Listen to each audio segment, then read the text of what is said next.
Hello, fans of geometric methods. What a show we have today. Let me get to the end of the show where we have a tripod supporting a node. That node has some load on it, which is made up of an X, Y, Z set of components, but that's not the super exciting part. The super exciting part is that we solved this graphically using graphic statics. And the beautiful thing about that is that it's live, like the Academy Awards. Anything can happen, right? So when I move the points, what I have is in real time a visual description of what the forces in these struts are. Let me just move this a little bit over so you can see this.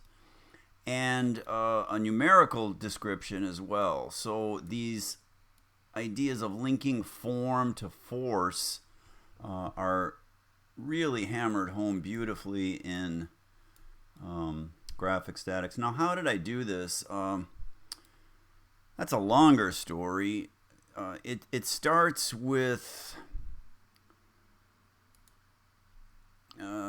a book that, it starts with a couple books. There was a famous book written a little while ago on graphic statics, Structures a Geometric Approach. But that was not great. It was in this chapter here where I got some examples from some of my library books on graphic statics, and I didn't do a great job on it. So I admit that. Let's go back and try to do a better job now. So we start by just putting 3 points down on a plane. They don't have to be coplanar, but A, B, and C are reasonable names. Using the new Polyshells LLC method of stabilizing a point in space. The intersection of two spheres is a circle. The intersection of 3 spheres, or the intersection of one sphere and the other circle, is an unconditionally stable point. Actually, 2 points. One of them is below the ground. But we ignore that one below the ground. So we call that one the crown, the one above the ground, unconditionally stable. And we show the struts. There's other ways of doing this by this is the way to do it. Okay, now what happens? Now this is the harder part, but it's not hard, and I didn't invent this. I just tried to describe it in the book poorly. But I'm trying to do a better job now. So the first thing to do is create a plane on any of the 2 sticks. So here I chose a plane in the A stick, B stick plane, and then create another plane in the load 3rd stick plane. So it doesn't matter which ones you choose. 2 of the sticks form one plane. The 3rd stick and the load forms another plane. The intersection of these planes, this groin, is very, very important.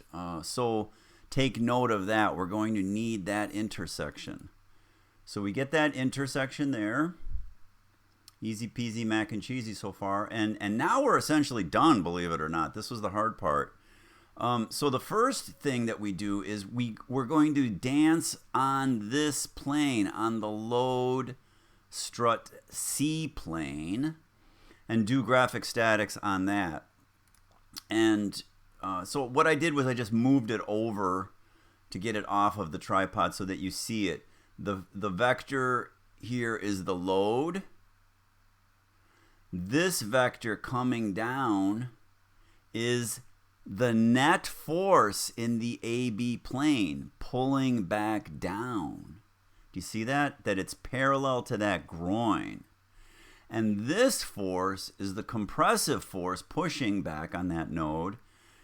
And it is in the same plane, in the load C plane. And I could immediately get the force in that strut by just taking the length of this vector and multiplying it by my scale factor, whatever my scale factor is. And that's it.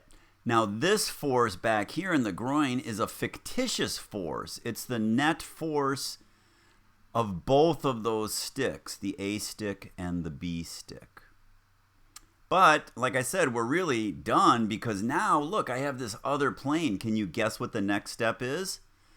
The next step is to take that AB net force, drop it onto this plane, and simply decompose it into the two forces that created that groin force. And that's exactly what I did here. But before I did that, I went to a finite element program, and yes, of course, I get the same answer.